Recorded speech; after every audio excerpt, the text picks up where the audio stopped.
Egunon, Jone. Super H elkarteko kidea zira, super heroiak elkarteko kidea. Begaleginen dauzut, lehenik elkarte horren aurkeztea, noiztik sortu den, zendako sortu den, eta gero zuen bete beharrak edo aktivitateak ere aipatuko ditugu. Baina hastapen hori, nola abiatu zen elkartea? Bitu, Superatxe elkartea, gaitz larria edo onkologikoa duten umentzako eta ikerkuntzarako laguntza elkarte bada.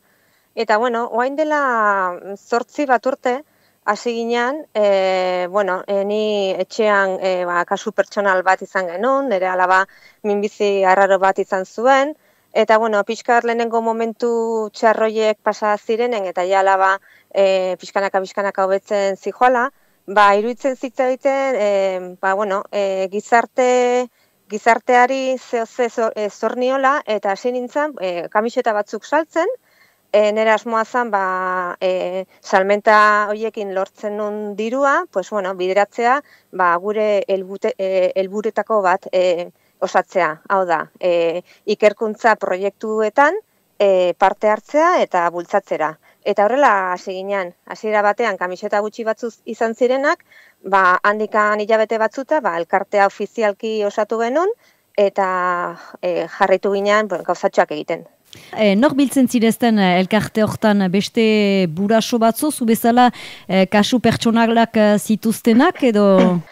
Ez, zuzenen elkartean ez dugu lana egiten familiekin, baizik eta egiten deguna ekintzak desberdinak egiten ditugu dirua biltzeko, merchandising produktu asko ditugu eta sare sozialen bitartez ezagutza ematen dugu merchandising hori eta jendeak erosten du naina juten gea dirua biltzen. Eta gero dirua biltzen degunen ikerkuntza proiektuetarako bideratzen dugu. Egan duzu, hastapen hortan t-shirta edo kamiseta batzu salduz dirua sarrazi zinuela, ikerkuntza badakigu kario dela, dirua initz behar dela, beraz, aratago joan zizte geroztik? Adibidez pasaren urtean aritzegea mendilasterketako kirolariarekin, ekintza erronka bat egin zuen beak, eta bilduzan erronka horretan bilduzan dirua, proiektu ontarako bideratu genuen ere bai.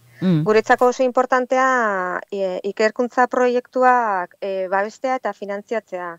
Azkenean gu sortu ginean gaixotasun arraro horiek saietzeko ez izatea hain arrarok eta batez ere ospitaleko medikuk eta erizainak izatea ezagutza gehiago gaixotasun horiei buruzkoa, eta iruditzen zaigu beharrezkoa dela finantziatzea horrelako proiektuak. Baita ere, guretzako oso importantea da, gaixotasun hauek gerozta gehiago ezagutzen baldin badia, azkenean diagnostikoak azkarragoak izango dira. Familia batentzako oso importantea da, diagnostiko baten zain zaudenean, trantze hori izatea ahalik eta motzena. Eta horretarako iruditzen zaigu beharrezkoa dela, horrelako proiektuak bultzatzea, gerozta gauza gehiago jakiteko gaixotasun hauetaz. Gaixotasun arraroa erraiten dakozu, zer dira horiek adibidez? Zendako dira edo nola kategoriatzen dituzu arraroak? Gaixotasun arraro asko daude, esango nuke 7.000 gaixotasun arraro baino gehiago omen daudela, eta azkenean biztanletik oso kopuru gutxiagoari tokatzen zaiona. Orduan, klaro, kopuru txiki hori izan da, askotan ez dira ezagutzen, ez dira ikertzen, eta azkenen horrek sortzen ditun arazoak, ez? Diagnostiko zehatza ez baldin bakazu, azkenen medikuk ez dakate ez da ere, ez dakite zer nolako protokolo jarraitu behar duten, eta dena luzatu iten da gehiago, eta prozesu hori familia batentzako prozesu konplexua da eta tristea, ez?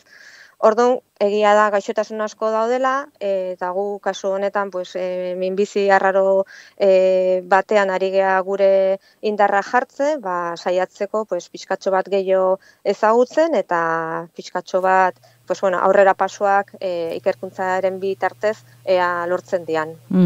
8 urtez, zuk evoluzio bat edo ikusi duzu, preseski ikerkuntza sailortan? Bai, iruditzen zait, evoluzioa egon dala, ze, gu hasi ginenan, Donostiako ospitalean guri esan zigutena izan zen bakarrik, ospital horretatik bakarrik 2 kasu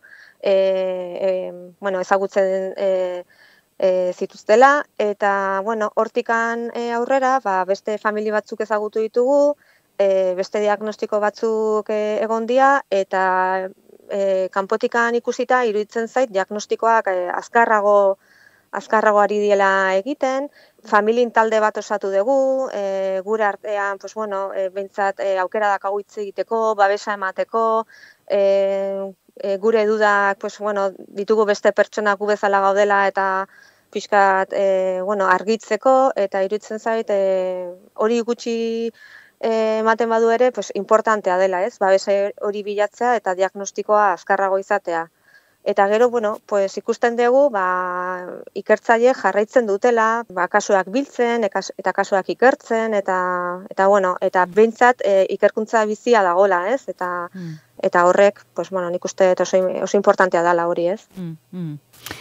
Uste dut, ordan, dirua biltzen duzuela ikerkuntzaren zat, baina ospitaleko paretak ere koloreztatzen dituzuela. Bai, hori da, gure beste proiektu bat, da proiektu oso polit bat eta oso kontentu gaude berarekin. Azkenean egia da, horrelako gaixotasun bat diagnostikatzen danen, normalena da, denbora asko pasatzea ospitalean barrun, eta, momentuak nahiko traumatikoak izaten dira, beldurrez beteta, eta, instalazioak pixkat goxoak baldin badia, edo amableagoak baldin badia, nik uste laguntzen dula, ez? Guri tokatu zitzaigunen, ni gogoratzen naiz, edo oso presente daukat buruan, paretak ziela ospitaleko urdin horiek, eta ez zegoen dekoraziorik, eta pixkat tristeak bezala, eta pixkat indarrak hartu genitun, iruditu zitzaigun, proiektu polita izan zitekela, horrelako zerbait egitea. Hasi ginean Donostiako ospitaleko 3. plantatikan, pasilloak pixka koloreztatzen, esaldi positiboa jartzen, kolore biziak jartzen, eta pixkanaka jarraitu genuen urgentzitako plantara, eta mendikan aurrera ere bai, asmoa dago, 2. plantan ere proiektuarekin jarraitzea. Proiektu bera eraman genuen Bartzelonara ere bai, Terrasako ospitalera eraman genitun gure marrazkiak eta gure koloreak, eta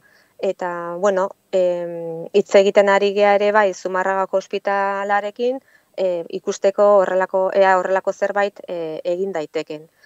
Beraz, iruditzen zaigu, txikientzako eta familientzako pixkat instalazio aldetikan topatzea, instalazioa goxogo batzuk eta politago batzuk, behintzat animikoki laguntzen dula.